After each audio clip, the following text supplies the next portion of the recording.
Okay, let's see what we can do to help the village. Huh. Gotta admit, I did not see that one coming. Really? Not allowed to fight back at all?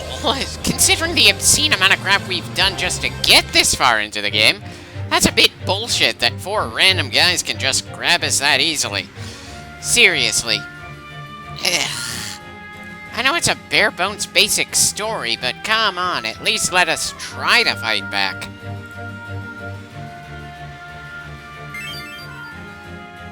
And we have another person dying in front of us with no explanation whatsoever. Again, I know it's a bare-bones story, and storytelling wasn't much of a thing in role-player games just yet. It wasn't until the 4th entry of the series that the game started actually trying to have a plot. And they still had a decent amount to learn before they actually figured things out and started making incredibly great games. Once we're done with this game, we can get back to seeing the evolution of the actual storytelling of the franchise with Final Fantasy V. It kind of says something that my immediate response to beating Final Fantasy IV, though, was not to go through with the interlude or the afterlife years or the next game in the series. It was to go back to the previous entry. Sure, every game in the series is innovative as hell at the time, at least for a good amount of the time. We have a solid cast of characters in 4, an absolutely amazing opening to the game, but there were just too many false deaths and too many of the interesting plot points felt like they were solved way too quickly. There is absolutely no risk of any of the more annoying things from that game happening here. There are only fresh annoyances ahead of us. Oh dear. So we can cast Minnie on the whole team when we're not in a fight, but when we are, it's just one person at a time? Well, that certainly makes me feel like I screwed up royally there. Thankfully, the Pixel Remaster gives you some safety nets. Though I'm afraid the 3D remake, even on Steam, doesn't give you autosaves and a solid way to get back to quick saves, as far as I know. And considering the sheer number of other ways that version of the game makes things more challenging, I would not be surprised if I end up scrapping the idea of doing the 3D remake due to things just getting far more rough. You know, considering the fact that we can't get rid of the spell Minnie even if we wanted to, I'm not sure why that guy had to die to give us a second Minnie spell. We already have the means to move forward from here. We wouldn't have gotten this far without it.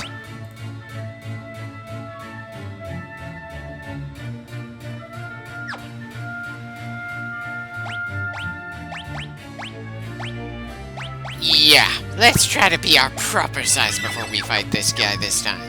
Sure, his entire point is to get us due to the element of surprise and all that. Excuse me for considering that particular surprise to be a little not worth it. Yeah, he didn't last that long when we knew what was coming. After all, he's just a random encounter. Though maybe he would have been just as quickly dispatched if I used some spells from Azul there. Considering there's a pot right here for us to restore our magic points, it's a bit absurd for me to be so conservative with our spells.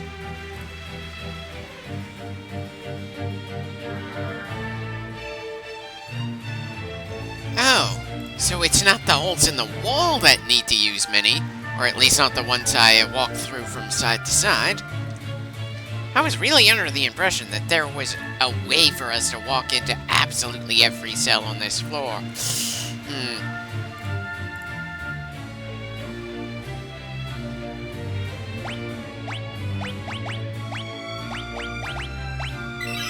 Yeah, definitely a good idea to be full-sized when we're worried about dealing with random encounters. I can't tell if that yellow thing surrounded by vines there in the center of the room is supposed to be another crystal or something else, really. At the very least, it's attention-grabbing.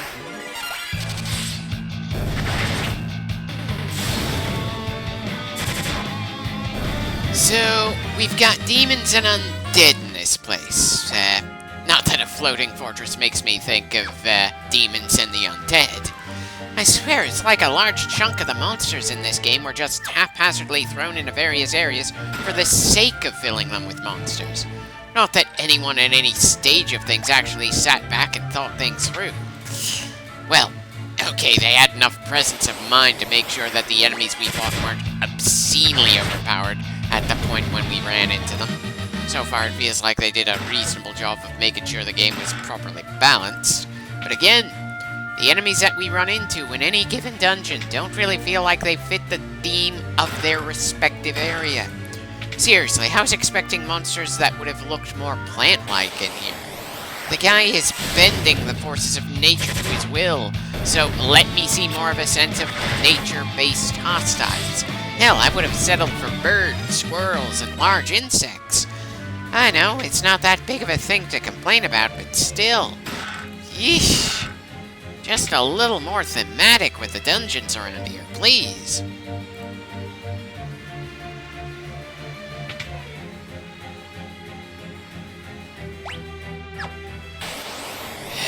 Good God, I would have accepted something that looked at least like it was very adjacent. The demons feel like they would have fit in better if we were running into them in the lava-filled cave earlier. After all, isn't hell supposed to be, typically a fiery place? What was the thought process behind where to put what monsters? Part of me feels that it might not be the best idea to have equipment that's elementally charged when we're supposed to start fighting against someone who can change what elements he's immune to. But it's not like, we have a lot of options out here, and it's certainly not like we can go to a store and buy new weapons or sell the things that I'm a bit iffy about having when we run into the next boss. Once we got put into this dungeon, it became a moment of no return. Or at least, no return so long as you don't load the game to a previous save file or just outright beat the main boss of the dungeon. Which of course made failing in the original version of this game especially brutal here. And there's no way this is gonna be the worst dungeon. I'm pretty sure that the absolute worst dungeon is gonna be the final one. I've certainly heard plenty of horror stories about it.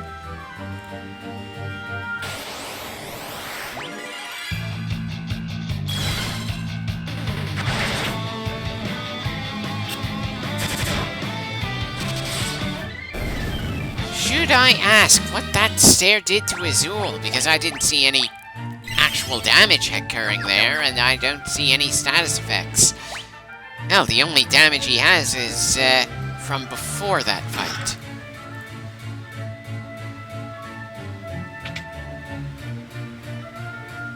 Well, this looks like an important chamber. May as well brace ourselves for trouble.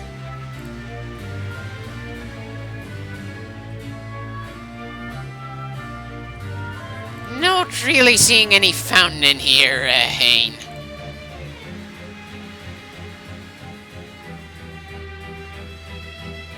You could, and you're content to just terrorize a section of a continent instead of actually trying to expand your influence beyond the kingdom you've initially usurped.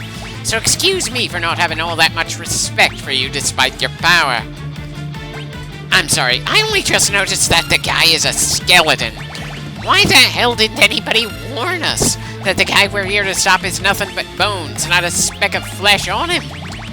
Was the guy like this before the earthquake that managed to alter his mind and make him a backstabbing bastard to his king?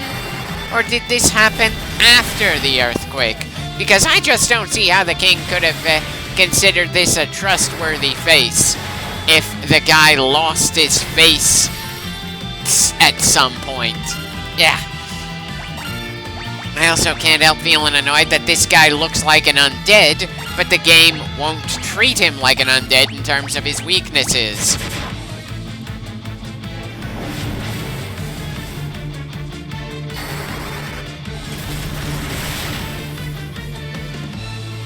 Well, I'm definitely not going out of my way to target his weaknesses in particular, but we're still accumulating a good amount of damage on this guy.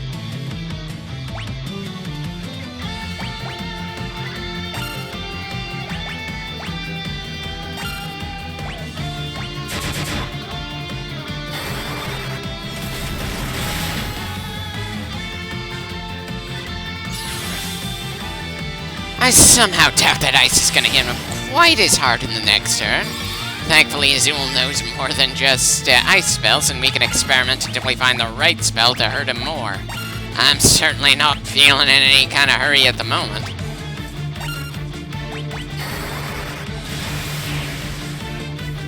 Son of a bitch. Lightning healed him. Hopefully we can avoid too much more of that. Ah, shit. Fire is healing him too. Guess we're going right back to ice spells. What the hell? This seriously feels like a late-game Shin Megami Tensei fight.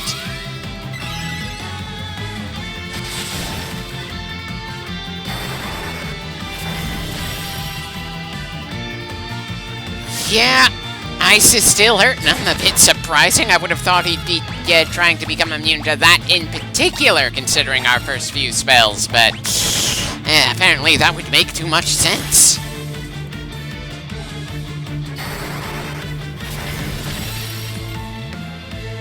Okay then, guess it's time to try to figure out what he's weak to now, since he's changed again.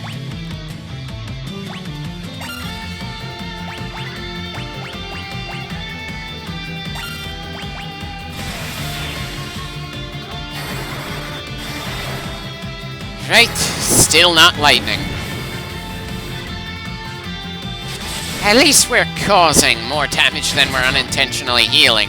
I don't mind having gradual progress so long as it's progress, though I'm not a fan of the fact that he can change weaknesses when we're still charging a spell that would have capitalized on his previous weakness. That just feels so utterly cheap.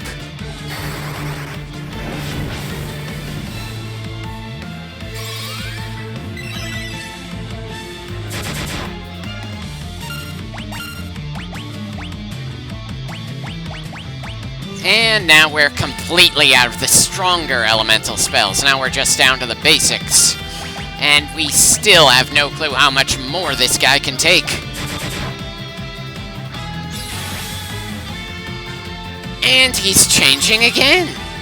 I really wish I knew how much time or how much damage it takes for him to decide to shift weaknesses again. I also wish we could tell just how much more punishment the guy needs to endure before we're done with him, because this is just... ugh.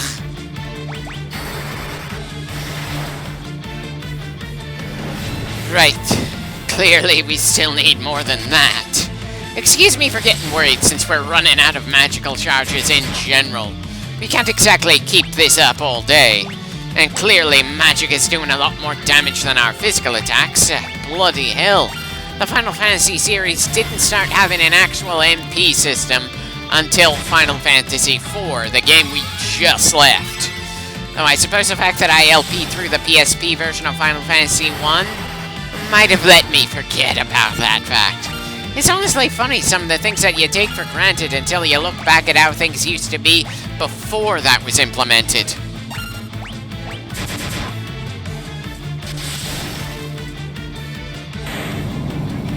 And that does it. One of the most frustrating bosses of Final Fantasy III is down. Not the toughest, but still. We handled ourselves pretty well there.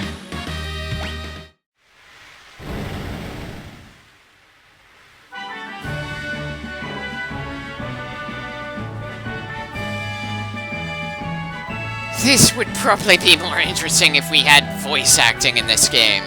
Seeing text that says a voice came from the wall and then reading someone else who generally doesn't speak, asking where that came from, just doesn't work that well. And it's certainly not like the minimal world building we've seen in this game did anything to imply that this magical tree shouldn't be able to talk to us. There is so little that has been set in stone in this world that pretty much anything can be done and we'd probably just shrug it off. We've already had an airship just crash out of nowhere, despite the fact that we only just gained it. It's not like anyone seemed to give a damn about Hein being a skeleton either, so really, what is and is not normal around here?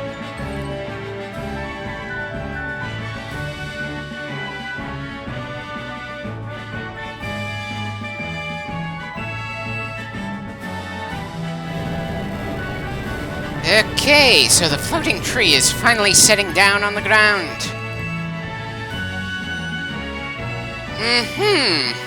Well, I've got to admit, it's actually kind of cute that the ancient tree refers to people as little saplings.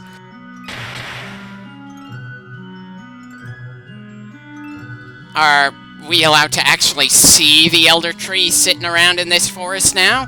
Or do we just need to accept the idea that some massive fortress of a tree is now back on the ground without actually any visible sign of it whatsoever?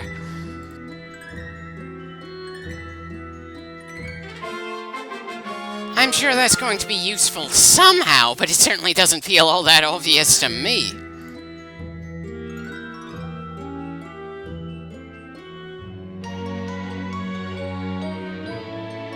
Well, that's no problem. We're not going to have any reason to come back to this forest for the rest of the game. Though, how would you enforce something like that anyway? Especially if the big tree is busy healing and resting, and considers that energy intensive. It's funny how disappointed I am that we don't see any sign of the Elder Tree showing up in the forest in the overworld. I'm not even asking for much. Just for that hole in the forest to have some trees there to cover it up. Or maybe showing the tree fortress sprite that we saw floating all over the desert being at the forest.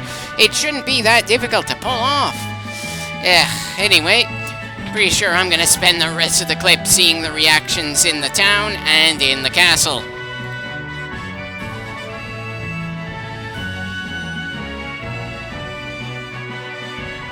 Nice to see that this family is back together, for whatever that's worth. And while it's understandable that they aren't going to reward us considering their home looks to be in rough shape, and they've probably been taxed to the breaking point, but still, for some reason I was expecting them to say something more than just, "Thank you, everyone is safe now because of you." Still, it's more than some older games would happen due to the player's actions, so yeah, I appreciate the reactions regardless.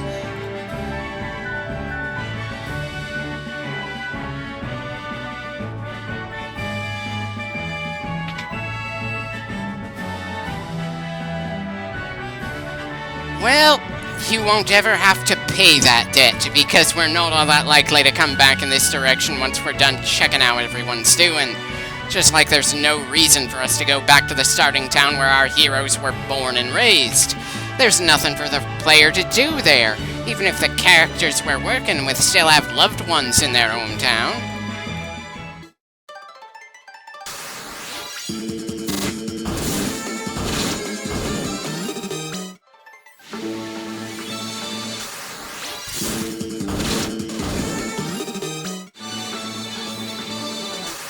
Okay, apparently I'm not going to be going to the castle just yet. I suppose grabbing supplies at the Dwarven village is all well and good after we spent some potions in the tree fortress. Well.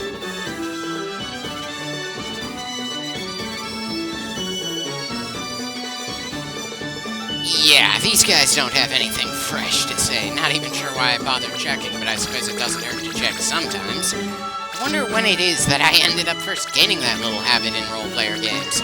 Feel like I was doing that sort of thing even with the first few role-player games I ever played on the PlayStation 1 as a kid.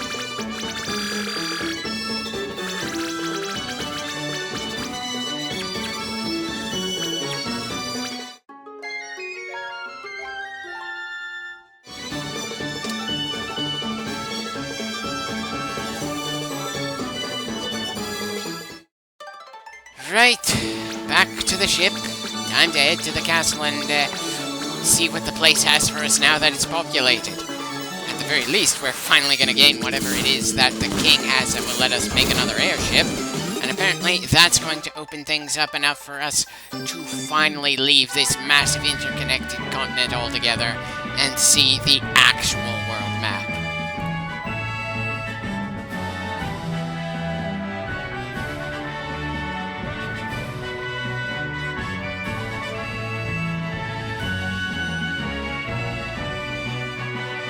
Yes, we've already established that we're on a floating continent.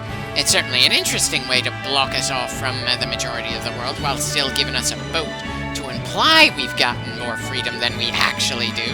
Hell, when I think about it, it's games like Final Fantasy and Metroid that make me look at open-world games a little more critically with the sheer amount of empty space they've got. Just because you're more capable of wandering around the world doesn't mean that things have to be insanely loose. There's still an order of events you need to go through in order to make progress in any given game. And open world just doesn't give you enough to justify how massive they are. And it's just how and when you get those things done is more in your hands than it would be in something like, say, a first-person shooter game like Call of Duty. Oh, and before I forget, if that device has been in your family for generations, I'm assuming at some point you're gonna want to have it back. Which I suppose is just another of those things that is probably gonna happen off-screen after the story is done, just like the homecoming and celebrations our heroes will go through when the game is all said and done.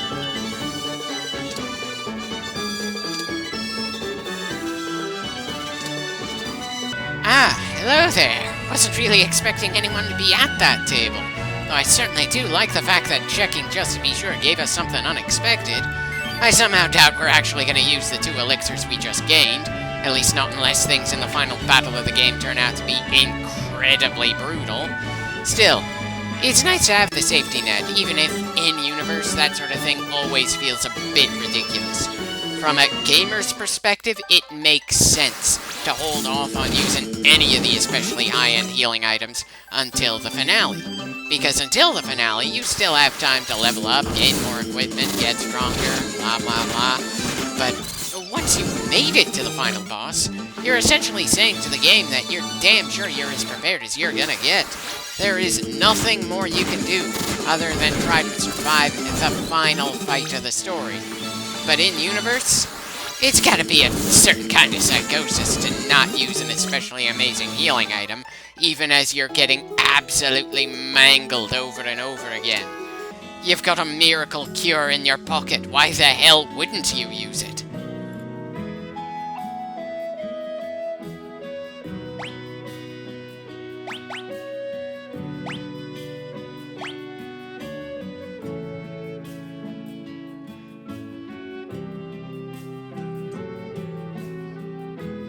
Huh. When I think about it, this might be the only Final Fantasy where the airship actually does double as a boat, not just looks like one. Well, that certainly didn't take you long to do.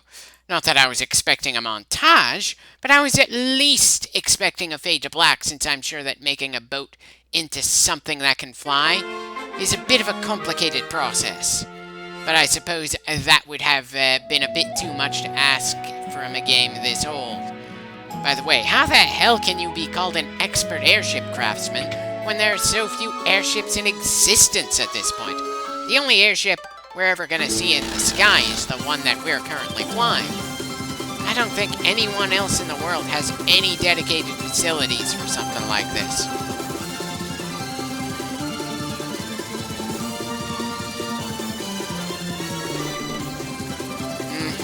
So there are some bodies of water that we're not allowed to land on, just like we can't land on land just yet. Bit of a unique set of limitations, but hey, I'm sure we're gonna see plenty in the next clip.